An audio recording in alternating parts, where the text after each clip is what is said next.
बिस्मिल्लाहिर्रहमानिर्रहीम। अस्सलामु अलैकुम दोस्तों, उम्मीद आप सब खैर आफियत से होंगे। सुल्तान शमसुद्दीन अल्तमश पार्ट 21। कजला खान जब सुल्तान के खेमे में दाखिल हुआ, उस वक्त लश्कर में शामिल छोटे बड़े सालारों, कुछ सरकर्दा लोगों के अलावा जो सुल्तान के साथ मुशीर थे, वो भी सुल्तान के खेमे के इजलास में शरीक हो रहे थे। सारे सालार अपने अपने मनसब के मुताबिक अपनी नशिस्तें संभाल रहे थे। कजला खान भी आगे बढ़कर इज़ुद्दीन के करीब जो नशिस्त थी उस पर हो बैठा। यह खेमा शामियाना नुमा था, काफी बड़ा था। यह सुल्तान ने सिर्फ अपने सालारों से सलाह मशवरा या दूसरे इज्तमाआत के लिए रखा हुआ था। जब सारे सालार और सरकर्दा अशखास वहां जमा हो गए, तब उसकी इतला सुल्तान शमसुद्दीन अल्तमश को की गई और उसके थोड़ी देर बाद सुल्तान उस खेमे में दाखिल हुआ। सब ने अपनी जगह से उठकर सुल्तान को ताजीम दी। सुल्तान ने मुस्कुराते हुए हाथ के इशारे से सबको बैठने के लिए कहा। इस पर सब बैठ गए। सुल्तान शमसुद्दीन अल्तमश भी एक नशिस्त पर हो बैठा। कुछ देर खामोश रहकर सुल्तान अपने सारे सालारों और सरकर्दा अफराद का जायजा लेता रहा। उसके बाद कहने लगा, मैं जानता हूं गुज़िश्ता दिन की जंग ने तुम लोगों को थका दिया होगा और इस वक्त तुम लोगों को आराम की जरूरत थी, लेकिन हमारे मुखबिर कुछ ऐसे मामलात लेकर आए हैं जिन पर अभी और इसी वक्त बात करना इंतहाई अहम और जरूरी था। मेरे अजीज साथियों, रणथंबोर वाले क्योंकि मुसलमानों के खिलाफ कार्रवाइयां करते रहे हैं और फिर ये लोग हमारे खिलाफ करामतियों के साथी और पुष्ट पनाह भी बने रहे हैं, इस बिना पर शुरू से ही इन्होंने अपनी जंगी तैयारियों की तकमील कर ली थी। जिस वक्त हम अपना लश्कर लेकर दहली से रवाना हुए थे, उससे पहले ही इन्होंने 4 बड़ी कुव्वतों से राब्ता कायम करके उन्हें इस बात पर आमादा कर लिया था कि जब मुसलमान रणथंबोर पर हमलावर हों तो 4 कुव्वतें अपने अपने लश्कर के साथ हरकत में आए और सुल्तान पर जरब लगाएं, ताकि सुल्तान किसी सूरत रणथंबोर को फतह ना कर सके। ऐसा वो इसलिए चाहते हैं कि उन्होंने इंतहाई तकब्बुर और घमंड का मुजाहरा करते हुए ये कहना शुरू कर रखा है कि रणथंबोर को ना कोई मुसलमान हुक्मरान फतह कर सका और ना ही उसे फतह कर पाएगा। चुनांचे उन्होंने जिन 4 कुव्वतों को अपनी मदद के लिए आमादा कर रखा है, उन 4 कुव्वतों में से एक ग्वालियर वाले, दूसरे भीलसा, तीसरे उज्जैन और चौथे मंदावर वाले हैं। अभी थोड़ी देर पहले हमारे मुखबिर जो खबरें लेकर आए हैं, उनके मुताबिक इस वक्त रणथंबोर वालों की मदद के लिए 4 लश्कर 2 गिरोहों में हमारी तरफ पेशकदमी कर रहे हैं। एक गिरोह में मंदावर और भीलसा वाले हैं, जबकि दूसरे गिरोह में ग्वालियर और उज्जैन के लोग हैं। इनके अलावा भी छोटे बड़े किले हैं जहां के जंगजू इन दोनों लश्करों में शामिल हो चुके हैं। इन किलों में ज्यादा मशहूर दरभंगा किला, थनकर किला, जाजनगर ज्यादा अहमियत रखते हैं। जो कुछ हमारे मुखबिरों ने बताया है, उसके मुताबिक ये चारों कुव्वतें 2 गिरोहों में रणथंबोर की तरफ बढ़ रही हैं। शायद इनकी मंसूबाबंदी में कोई फर्क आ गया है, वरना अपने मुखबिरों के मुताबिक वो इस वक्त यहाँ होते जिस वक्त रणथंबोर पर हमलावर होने के लिए हम यहाँ पहुंचे थे। मुखबिरों का कहना है कि वो लोग अगर ज्यादा तेजी से भी रणथंबोर का रुख करें तो कल दिन के पहले हिस्से में किसी वक्त वो रणथंबोर पहुंच सकते हैं। मैंने फैसला किया है कि आने वाले इन 2 लश्करों को रणथंबोर पहुंचने ही ना दिया जाए और रास्ते में ही इनसे निमट लिया जाए। रणथंबोर को फतह करने के बाद फिर हम इन 4 बड़ी कुव्वतों के अलावा इन छोटे छोटे किलों और शहरों के खिलाफ भी हरकत में आएंगे, जिन्होंने अपने छोटे छोटे लश्कर रणथंबोर की मदद के लिए बड़े गिरोहों में शामिल किए हैं। मैंने जो मंसूबाबंदी की है उसके मुताबिक मैं चाहता हूं कि मुकदमतुल जैश समेत अपने पूरे लश्कर को 3 हिस्सों में तकसीम कर दिया जाए। एक हिस्सा यहाँ मेरे पास रहेगा ताकि रणथंबोर का लश्कर अगर शहर से बाहर निकलकर हम पर हमलावर होकर हमें नुकसान पहुंचाने की कोशिश करे या हमारे पड़ाव पर हमलावर हो तो उस लश्कर का सद्देबाब किया जा सके। दूसरे 2 लश्कर हमारी तरफ बढ़ने वाले दुश्मन के 2 गिरोहों पर हमलावर होंगे। जो फैसला मैंने किया है उसके मुताबिक एक लश्कर की कमांदारी अलाउद्दीन जानी करेगा। सैफुद्दीन कुची उसके नायब की हैसियत से उसके साथ होगा। दूसरे हिस्से की कमांदारी मैं कजला खान के सपुर्द करता हूं और कबीर खान इसके नायब की हैसियत से काम करेगा। बाकी सालार और उमरा इज़ुद्दीन समेत मेरे पास रहेंगे, इसलिए कि मैं उनकी बहुत ज्यादा जरूरत महसूस करता हूं। चुनाचे लश्कर के ये दोनों हिस्से अलाउद्दीन जानी और कजला खान के तहत किए गए हैं। मैं चाहता हूं हमारे मुखबिर जो दुश्मन की नकलो हरकत से मुतालिक खबरें लेकर आए हैं, उन्हें भी तकसीम करके 2 हिस्सों में कर दिया जाए। उनमें से कुछ कजला खान के साथ और कुछ अलाउद्दीन जानी के साथ कर दिए जाएंगे और ये उन दोनों के लश्करियों की रहनुमाई करते हुए उन्हें दुश्मन की तरफ लेकर जाएंगे। मैं चाहता हूं कजला खान और अलाउद्दीन जानी इन दोनों बड़े गिरोहों पर हमलावर होकर इन्हें रात की तारीकी में भाग जाने पर मजबूर कर दें। इनके भागने के बाद रणथंभौर वालों के हौसले पस्त हो जाएंगे और वो ज्यादा दिन तक हमारा मुकाबला नहीं कर सकेंगे। रणथंभौर फतह करने के बाद फिर इन सारी कुव्वतों के खिलाफ हरकत में आएंगे जो रणथंभौर वालों की मदद के लिए भूखी चीलों की तरह उमड़ने लगे हैं। यहां तक कहने के बाद सुल्तान शमसुद्दीन अल्तमश रुका, फिर अलाउद्दीन जानी और कजला खान की तरफ देखते हुए कहने लगा, तुम दोनों के साथ इज़ुद्दीन और दूसरे सालार भी जाते हैं। इज़ुद्दीन की मौजूदगी में लश्कर की तकसीम का काम सर अंजाम दिया जाएगा।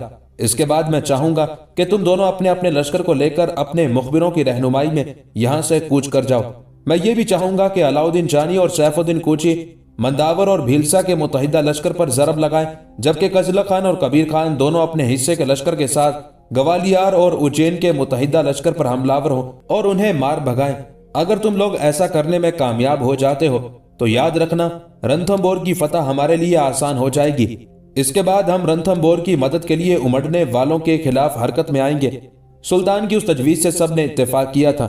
फिर सुल्तान के कहने पर ही इज़ुद्दीन सारे सालारों के साथ खेमे से निकला और लश्कर की तकसीम का काम होने लगा था। उस सारे काम से फारिग होने के बाद कजला खान जब दोबारा अपने खेमे में आया तो एतमर, जो बड़ी बेचैनी से उसका इंतजार कर रही थी, बड़ी तेजी से उसकी तरफ लपकी।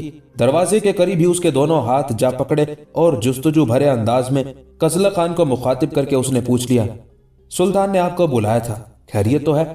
कजला खान मुस्कुराया। बड़े प्यारे अंदाज में उसने एतमर का गाल थपथपाया और कहने लगा, ज्यादा परेशान और फिक्रमंद होने की जरूरत नहीं है, आओ बैठो, मैं तुम्हें तफसील से बताता हूँ। कजला खान के उन अल्फाज पर एतमर किसी हद तक मुतमईन हो गई थी। कजला खान के साथ आगे बढ़ी। दोनों मियाँ बीवी खेमे में बैठ गए।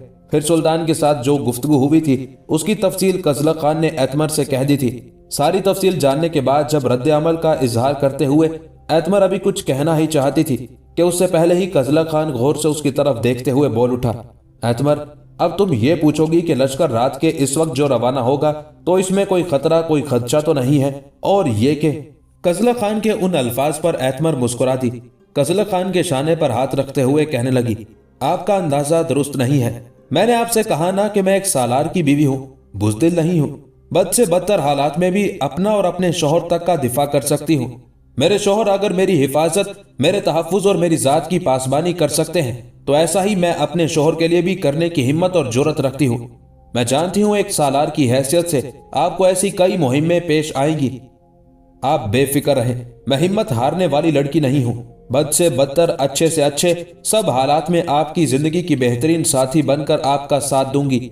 यहां तक कहने के बाद एतमर रुक गई, कुछ सोचा, फिर दोबारा वो कजला खान को मुखातिब करके कहने लगी, जिस वक्त सुल्तान ने आपको बुलाया था उस वक्त मैं आपसे रयान और लबाना से मुतल्लिक गुफ्तगू कर रही थी। सुल्तान के जो मुखबिर लौटे हैं और जिन्होंने रणथंभौर वालों की मदद के लिए दुश्मन के 2 बड़े लश्करों की निशानदही की है, क्या उन्होंने अभी तक ये पता नहीं लगाया कि मस्जिद में नमाजियों पर हमलावर होने वाले करामतियों के सरबराह कौन है? और क्या अभी तक वो ये भी सुराग लगाने में कामयाब नहीं हुए कि रयान और लबाना को किसने उठाया और उन पर क्या बीती? उस मौके पर कजला खान ने गौर से एतमर की तरफ देखा और कहने लगा, एतमर, मैं जानता हूं जो ताल्लुक तुम्हारा रयान से था उसमें बड़ी गहरी मोहब्बत और बड़ी उनसियत थी। काश अब तक हम ये जान सकते कि वो दोनों बहनें कहाँ हैं, किसने उन्हें उठाया है, तो अब तक हम उठाने वालों की गर्दनें काट चुके होते। यहां तक कहते कहते कजला खान खामोश हो गया, इसलिए कि दोनों मियाँ बीवी का खाना आ गया था। दोनों इंतहाई पुरसकून माहौल में खाना खाने लगे थे और उसके थोड़ी ही देर बाद कजला खान और दूसरा सालार अलाउद्दीन जानी अपना अपना लश्कर लेकर अपनी मुहिम की तरफ रवाना हो गए थे। ग्वालियर और उज्जैन वालों का मुतहिदा लश्कर दुश्मन के दूसरे हिस्से की निस्बत सुल्तान शमसुद्दीन अल्तमश के पड़ाव से ज्यादा करीब था। इसलिए अलाउद्दीन जानी की निस्बत कजला खान और कबीर खान का सफर थोड़ा था। चुनाचे उन्होंने मुसाफतों को रात के वक्त बड़ी तेजी से समेटा। रात आधी के करीब जा चुकी थी और अंधेरे अपनी तारीख के अनगिनत औराक टटोलते इर्तिकाए आदम की रज़्म आशना उड़ानों की तरह अपना आप समेटते चले जा रहे थे। इजहार के सारे पैमानों को, कुव्वत के सारे सरचश्मों को रात ने महदूद कर दिया था। लम्हों के आइनों, ख्वाहिशों के अनगिनत बगोलों और रोशनियों के गीतों तक को नींद ने मदहोश सा करके रख दिया था। ऐसे में कजला खान और कबीर खान ने ग्वालियर और उज्जैन के लश्कर को जा लिया और उन्हें देखते ही उन पर गरम सर्द मौसमों को फरामोश करके जर्रे जर्रे को खाक आलूद कर देने वाली पत्थरों की होलनाक बारिश, जुनूनो शकूक के अंधे वाहिमों में बुखारात के खोलते इल्तिहाब की तरह हल्का दर हल्का फैलती बेकिनार तबाही की तरह हमलावर हो गए थे। जवाबी कार्रवाई करते हुए ग्वालियर और उज्जैन के लश्करी भी दर्द की खिल्लतें सजाती इफलास की तिश्ना योरिशों की तरह टूट पड़े थे। यूं रात की गहरी तारीकी में वैरानों के अंदर रज़्मगाह से उठते क़ज़ा के सुर्ख शोले जबरो जुल्म का आईना बनकर आज़ाद शिकनी तारीख करने लगे थे। रात को लपेटते मौत के भंवर दुखों की बेअंत कसक खड़ी करने लगे थे। कजला खान और कबीर खान ने ज्यादा देर तक ग्वालियर और उज्जैन वालों को अपने सामने टिकने ना दिया। कुछ देर तक जमकर लड़ते रहे, उसके बाद उन्होंने उनका कत्लेआम शुरू कर दिया था। ग्वालियर और उज्जैन के उस मुत्तहिदा लश्कर ने जब अंदाजा लगाया कि अब उनके लश्करी हमलावरों के सामने बेबस होते दिखाई दे रहे हैं और उनका बड़ी तेजी से कत्लेआम शुरू हो चुका है, तब उन्होंने उस समत का रुख किया जिधर से उनका दूसरा लश्कर सुल्तान शमसुद्दीन अल्तमश पर हमलावर होने के लिए आ रहा था और जिस पर हमलावर होने के लिए अलाउद्दीन जानी गया था। कजला खान और कबीर खान भी समझ गए थे कि उनके क्या इरादे हैं, लिहाजा उन्होंने अपने हमलों में तेजी पैदा की और उनमें से अक्सर को मौत के घाट उतार दिया। दूसरी तरफ कजला खान और कबीर खान से काफी देर बाद अलाउद्दीन जानी और दूसरे सालार सैफुद्दीन कोची ने मंदावर और भीलसा के लश्कर को जा लिया।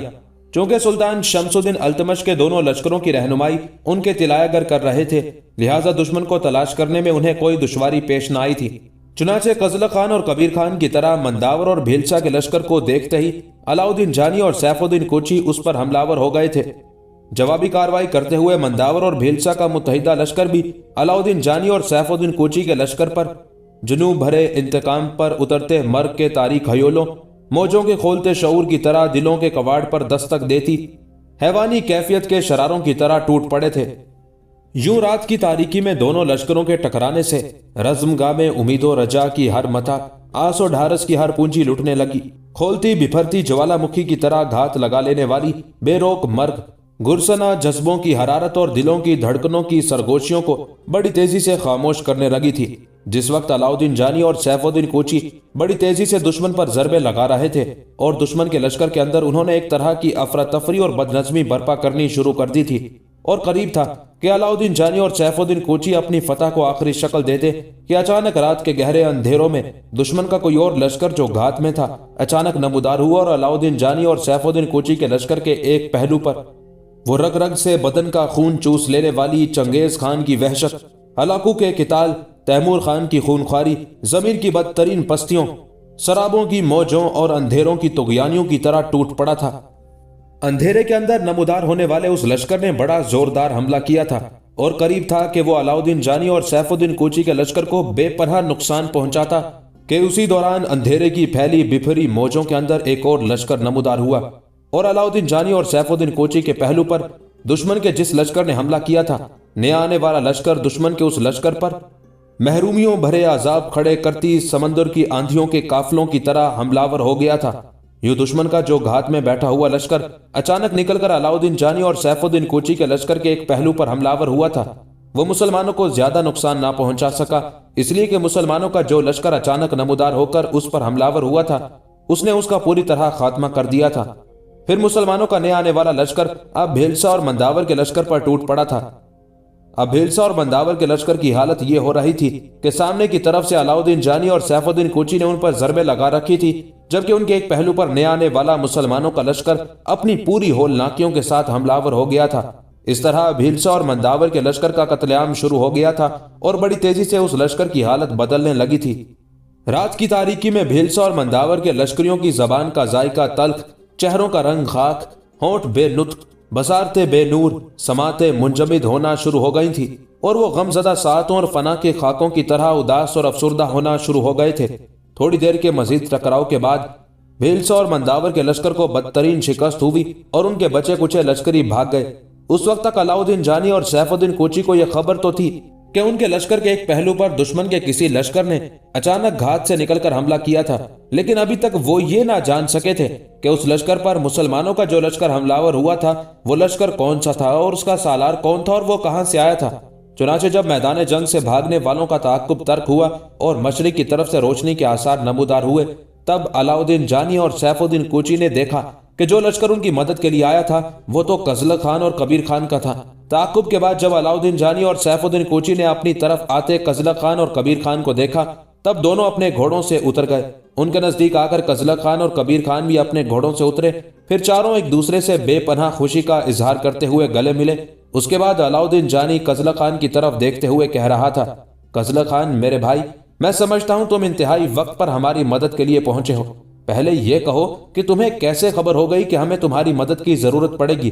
अलाउद्दीन जानी के उन अल्फाज के जवाब में कजला खान मुस्कुराते हुए कहने लगा, अलाउद्दीन मेरे भाई, ग्वालियर और उज्जैन के मुतहिदा लश्कर को मैंने और कबीर खान ने बदतरीन शिकस्त दी थी, और जिस वक्त उन्हें भगाने के बाद हम उनका ताकुब कर रहे थे, हमारे कुछ मुखबिर हमारे पास पहुंचे और उन्होंने हमें यह इत्तला दी थी कि तुम और सैफुद्दीन कोची मंदावर और भेलसा के लश्कर की तरफ जा रहे हो, जबकि दुश्मन का एक लश्कर घात में भी है और वो किसी भी वक्त मुनासिब मौका जानकर तुम पर हमलावर हो सकता है। यह खबर उन मुखबिरों ने तुम्हें और सैफुद्दीन को इसलिए नहीं दी कि यह खबर तुम्हारे लश्कर में पहुंचने की वजह से तुम्हारे लश्करी बददिली का शिकार हो जाते। चुनाचे मुझे जब वो खबर मिली तो मैंने ग्वालियर और उज्जैन के उन बचे कुचे लश्करियों का ताकुब तर्क कर दिया। उसके बाद मैंने तुम्हारी और सैफुद्दीन कोची की तरफ रुख किया। ये मेरी और कबीर खान की खुशकिस्मती है कि जिस वक्त तुम मंदावर और भेलसा के लश्करियों के साथ बरसरे पेकार थे और घमसान की जंग हो रही थी, दुश्मन का घात में बैठा हुआ लश्कर नमूदार हुआ और तुम्हारे लश्कर के पहलू पर उसने जरब लगानी शुरू की थी। उसी वक्त मैं और कबीर खान भी यहाँ पहुंच गए और उस लश्कर का खात्मा कर दिया। इसके बाद हम मंदावर और भेलसा वालों के लश्कर के एक पहलू पर हमलावर हुए। इसके बाद जो हालात नमूदार हुए वो अलाउद्दीन, तुम और सैफुद्दीन दोनों भाई जानते हो। कजला खान जब खामोश हुआ तब बड़ी मोहब्बत और जानिसारी में उसकी तरफ देखते हुए इस बार सैफुद्दीन बोल उठा, कजला खान मेरे अजीज भाई, मैंने अंदाजा लगाया है कि जिस लश्कर में तुम हो, कम से कम उस लश्कर की फतह और कामयाबी यकीनी हो जाती है। सैफुद्दीन कोची मजीद कुछ कहना चाहता था कि अलाउद्दीन जानी कजला खान और कबीर खान दोनों की तरफ देखते हुए बोल उठा, मैं तुम दोनों की जानिसारी, जवामर्दी, शुजात और जुर्रतमंदी को सलाम पेश करता हूँ। तुम दोनों ने क्या बर वक्त यहाँ पहुंचकर घात से उठने वाले लश्कर का खात्मा किया और इसके बाद मंदावर और भेलसा वालों के लश्कर के पहलू पर जरब लगाकर हमारी शानदार फतह को यकीनी बना दिया। आओ यहाँ पड़ाव करते हैं, जख्मियों की देखभाल के अलावा लश्करियों को सुस्ताने का मौका भी फराहम करते हैं। इसके बाद वापसी का रुख करेंगे। कजला खान और कबीर खान दोनों ने उससे इत्तेफाक किया था। चुनाचे कुछ देर वहां कयाम किया गया। उसके बाद लश्कर वापिस रणथंभौर के नवाह का रुख कर रहा था। कजला खान, कबीर खान, अलाउद्दीन जानी और सैफुद्दीन कोची अपने मुत्तहिदा लश्कर को लेकर रणथंभौर के नवाह में जब अपने पड़ाव में दाखिल हुए तो उनकी वहां आमद से पहले सुल्तान शमसुद्दीन अल्तमश को उसके मुखबिर उनकी कामयाबी और फतहमंदी की खबर दे चुके थे, और दोनों जगह पर कजला खान और कबीर खान ने जिस कार्रवाई का मुजाहिरा किया था उसकी खबरें भी सुल्तान तक पहुंच चुकी थी। चुनाचे अपने पड़ाव से बाहर निकलकर सुल्तान के अलावा इज़्ज़ुद्दीन और दीगर उमरा ने सबका इस्तकबाल किया। सारे छोटे बड़े सालारों के साथ सुल्तान और दूसरे उमरा गले मिले, बेपनाह खुशी का इजहार किया, कामयाबी और फतहमंदी पर एक दूसरे को मुबारकबाद दी। साथ ही सारे बड़े सालारों और छोटे कमानदारों और लश्करियों तक के लिए सुल्तान ने इनामात का ऐलान किया, और जो सामान कजला खान, कबीर खान, अलाउद्दीन जानी और सैफुद्दीन कोची को दुश्मन को शिकस्त देने से हासिल हुआ था उसे भी सुल्तान ने लश्करियों में तकसीम करने का हुक्म दे दिया था। फिर सुल्तान कजला खान को मुखातिब करके कहने लगा, कजला खान, पहले अपने खेमे में जाओ, नहा धोकर लिबास तब्दील करो, क्योंकि तुम्हारी बीवी बड़ी बेचैनी से तुम्हारा इंतजार कर रही होगी। इसके बाद मेरे पास आना, मैं एक इंतहाई अहम मौजू पर तुमसे गुफ्तगू करना चाहता हूँ। इस पर कजला खान और बाकी सारे सालार वहां से हटे और अपने अपने खेमों की तरफ रवाना हो गए। कजला खान जब अपने खेमे में दाखिल हुआ तो उसे देखकर एतमर की खुशी की कोई इंतहा न थी। गुस्ल करने और लिबास तब्दील करने के बाद जब दोनों मियाँ बीवी खेमे के वस्त में आकर बैठे तब जुस्तजू भरे अंदाज में कजला खान की तरफ देखते हुए एतमर ने पूछ लिया, आपकी गैर मौजूदगी में कुछ औरतें मेरे पास आती रही हैं, इसलिए कि आपकी कारगुजारी की खबर पड़ाव में पहुंचती रही है, जिसकी बिना पर लश्कर में शामिल औरतें इस बात पर फख्र करती रही हैं कि मैं आपकी बीवी हूँ। उन औरतों से मुझे ये भी पता चला कि हिंदुस्तान में सुल्तान शमसुद्दीन अल्तमश को लाकर चंद सिक्कों के इवज फरोख्त कर दिया गया था। क्या ये दुरुस्त है? कजला खान ने पहले मुस्कुराते हुए एतमर की तरफ देखा, फिर कहने लगा, ये औरतें इसी किस्म की बातें करती हैं, इनकी सारी बातों पर एतबार नहीं किया जा सकता। इस पर एतमर फिर बोल उठी, गुफ्तगू के दौरान मैंने इन औरतों पर इंकशाफ किया कि सुल्तान को उसके सगे भाइयों ने फरोख्त किया था, जबकि वो औरतें कहने लगी, नहीं, फरोख्त करने वाले सगे भाई नहीं थे। उन औरतों की बातों ने मुझे अजीब से शशोपंज में मुब्तला कर दिया है, इसलिए कि कजला खान फिर मुस्कुराया और कहने लगा, तुम्हें परेशानी का शिकार होने की क्या जरूरत है? सुनो, मैं तुम्हारा जहन साफ किए देता हूं। चचीरे भाई हों या सगे भाई, इसमें शुबा नहीं कि वाकया बड़ा दर्दनाक था। چونکہ مسلمان امیر اور بادشاہ بڑی بڑی رقم خرچ کر کے غلام اور لونڈیاں خریدتے رہتے تھے، اس لیے ترکستان کا وجود دولت اسلام سے بہرہ مند نہیں ہوا تھا۔ تو یہی طریقہ تھا کہ دشمن پر حملہ کرتے تو بال بچوں کو پکڑ کر معمولی قیمت پر تاجروں کے ہاتھ بیچ ڈالتے۔ تاجر ان بچوں کو تربیت دے کر گراں قدر روپیہ وصول کرتے۔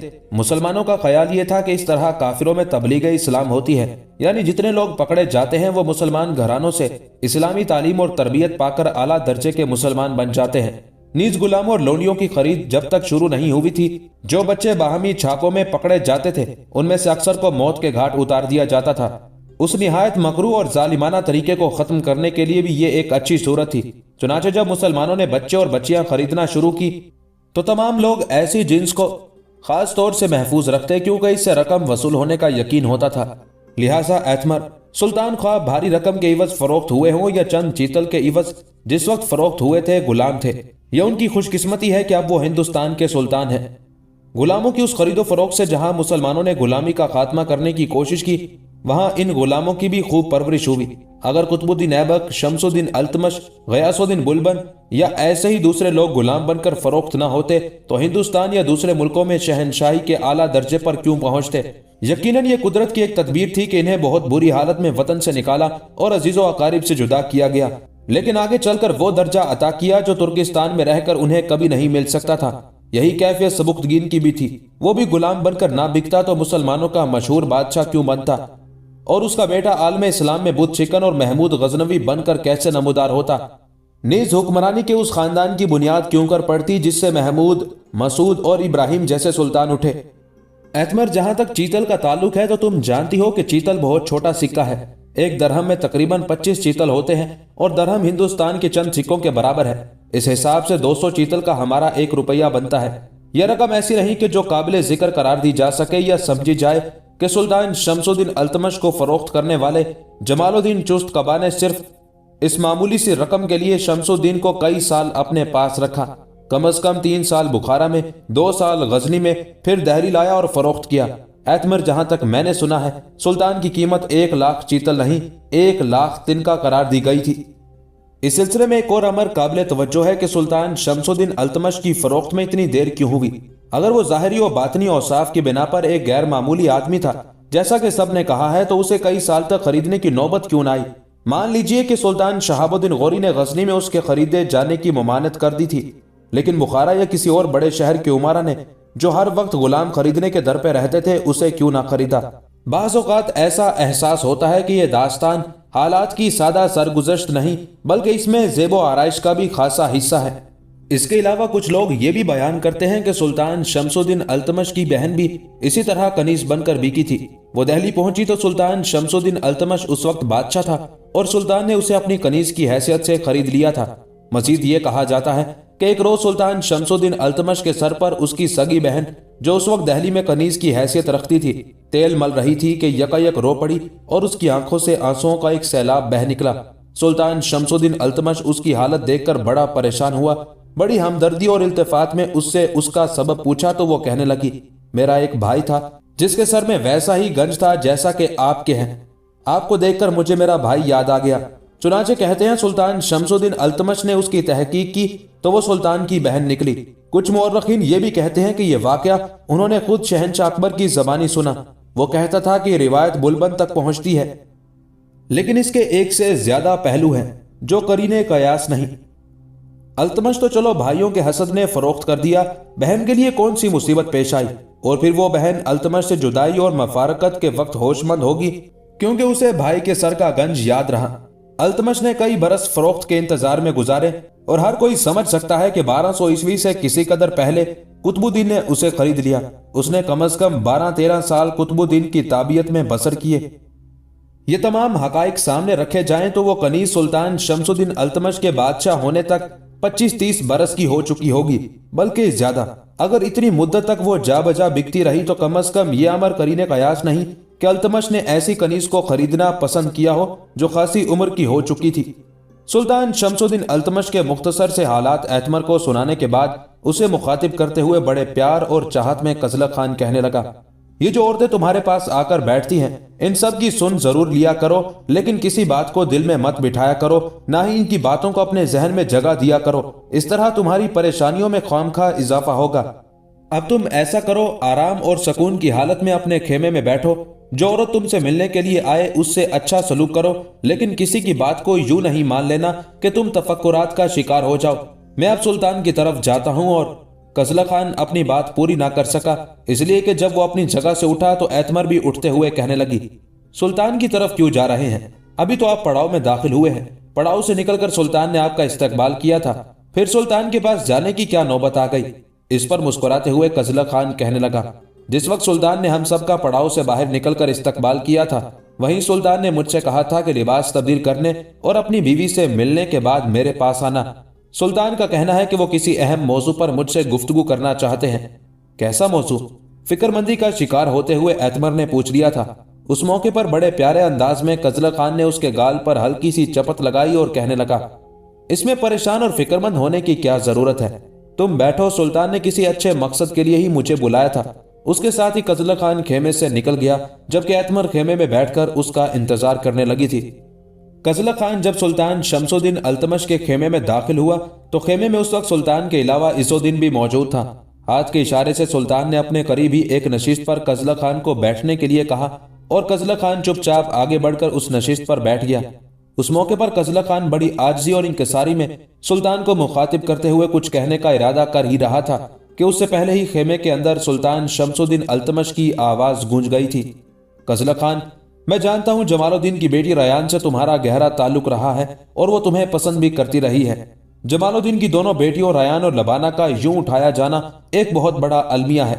थोड़ी देर पहले हमारे कुछ मुखबिर उनसे मुतल्लिक कुछ इशारे लेकर आए हैं। मेरे ख्याल में उन्हीं इशारों की मदद से रयान और लबाना दोनों बहनों को हम तलाश कर सकते हैं। सुल्तान शमसुद्दीन अल्तमश के उन अल्फाज पर कजला खान की आंखों में चमक पैदा हुई। फौरन सुल्तान की तरफ देखते हुए कहने लगा, सुल्तान मोहतरम, उनसे मुतल्लिक हमारे मुखबिर क्या खबर लाए हैं? जवाब में सुल्तान शमसुद्दीन अल्तमश ने कुछ सोचा, फिर कहने लगा, कजला खान, शायद तुम्हें याद होगा कि जमालुद्दीन की बीवी का ताल्लुक एक हिंदू खानदान से था और इन्होंने इस्लाम कबूल कर लिया था। हमारे मुखबिर जो खबरें लेकर आए हैं उनके मुताबिक महाकाल मंदिर के अंदर दो बड़े पुजारी हैं। एक का नाम माधुराव है, दूसरे का नाम मंगल देव है। इन्हीं दोनों के साथ हिंदुस्तान में करामतियों का सरदार और सरकर्दा कौर साजबाज करता रहा है। और मुझे थोड़ी देर पहले मुखबिरों ने बताया है कि करामतियों का सरकर्दा कौर और उसका नायब जिसका नाम इसराम है, वो कुछ अरसा इन दोनों बड़े पुजारियों यानी माधुराव और मंगल देव के साथ महाकाल मंदिर के अंदर भी कयाम किए रहे। उन मुखबिरों का मजीद कहना है कि दहली के नवाह से रयान और लबाना को उठा ले जाने वाले करामती हैं और ये काम उन्होंने माधुराव और मंगल देव की अंगेख पर किया। माधुराव और मंगल देव को इस बात का दुख और गम था कि जमालुद्दीन की बीवी के खानदान ने इस्लाम क्यों कबूल कर लिया।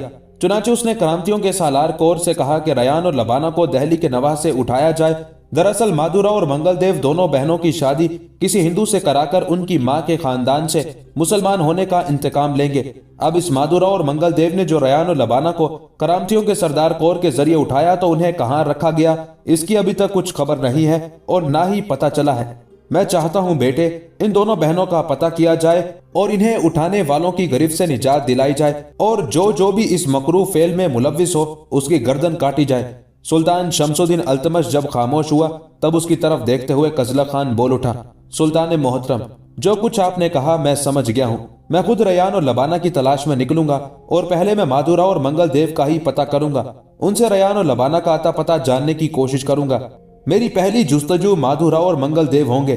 पहले उन पर गिरफ्त करूंगा, उन्हें अपनी गिरफ्त में करने के बाद उनसे मैं रयान और लबाना का अता पता पूछूंगा। जब वो दोनों मिल जाएंगे तो सबसे पहले माधुराव और मंगल देव दोनों की गर्दनें काटूंगा। उसके बाद करामतियों के सालार कौर और उसके दस्ते रास्त और नायब इसराम को तलाश करने की कोशिश करूंगा और उनसे भी निपटूंगा और मुझे उम्मीद है कि मैं ऐसा करने में कामयाब हो जाऊंगा। यहां तक कहने के बाद कजला खान जब रुका तब उसकी तरफ गौर से देखते हुए सुल्तान शमसुद्दीन अल्तमश कहने लगा, कजला खान, ये तुम अकेले का काम नहीं।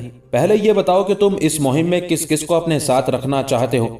इस पर कजला खान ने कुछ सोचा, फिर कहने लगा, सुल्तान मोहतरम, मेरे दरियाए आमू की तरफ के दो साथी हैं। एक का नाम तर्दी खान, दूसरे का नाम अरगौन खान है।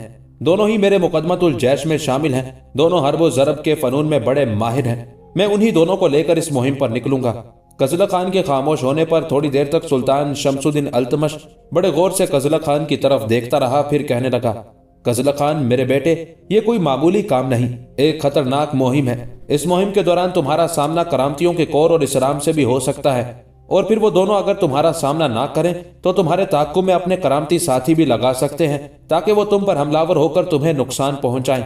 لہٰذا بیٹے، یہ کام صرف تردی خان اور ارغون خان سے نہیں چلے گا۔ تمہاری آمد سے پہلے اس سلسلے میں عز الدین کے ساتھ تفصیل سے بات کر چکا ہوں۔ ہم دونوں پہلے ہی جانتے تھے کہ تم ریان اور لبانہ کی تلاش میں ضرور نکلو گے۔ تم بے شک تردی خان اور ارغون خان کو اپنے ساتھ رکھو، لیکن تم تینوں کی حفاظت کا بھی ہم انتظام کریں گے، اور یہ کام کبیر خان کرے گا۔ تھوڑی دیر بعد میں کبیر خان کو بھی اپنے خیمے میں بلا رہا ہوں اور اسے سمجھا دوں گا کہ وہ کس طرح تمہاری، تردی خان اور ارغون خان کی حفاظت کا سامان کرے گا۔ یہ کام سر انجام دینے کے بعد بیٹے، آج ہی کی رات رنتھم بور پر آخری ضرب لگانے کا فیصلہ ہم نے کر لیا ہے، اور مجھے امید ہے کہ صبح کا سورج طلوع ہونے سے پہلے پہلے رنتھم بور ہمارے قبضے میں ہوگا۔ جس وقت تم، کبیر خان، علاؤدین جانی اور سیف الدین کوچی اپنی مہموں کی طرف گئے تھے تو میں، عز الدین اور دوسرے سالار بیکار نہیں بیٹھے۔ ہم نے رنتھم بور کے نواحی علاقوں سے کافی بڑے بڑے درخت کاٹے ہیں اور ان کے بھاری بھرکم تنوں کو بیلوں سے کھینچی جانے والی گاڑیوں میں بڑی مضبوطی کے ساتھ نصب بھی کر دیا ہے۔ انہی درختوں کے تنوں سے شہر پناہ یا دروازوں پر ضربیں لگائی جائیں گی اور شہر پناہ کو توڑ کر شہر میں داخل ہوا جائے گا۔ اب تم جاؤ، اپنے مقدمت الجیش کو تیار رکھو۔ تمہارے یہاں آنے سے پہلے علاؤدین جانی، سیف الدین کوچی کو بھی میں ایسے ہی احکامات جاری کر چکا ہوں۔ ابھی تھوڑی دیر تک کبیر خان آتا ہے تو جہاں میں اسے تمہاری، تردی خان اور ارغون خان کی حفاظت کا کام سونپوں گا، وہاں اسے بھی رنتھم بور پر حملہ ور ہونے کے لیے تیاری کا حکم دوں گا۔ اس طرح سلطان کے کہنے پر سلطان کا شکریہ ادا کرتے ہوئے قزلہ خان سلطان کے خیمے سے نکل گیا تھا۔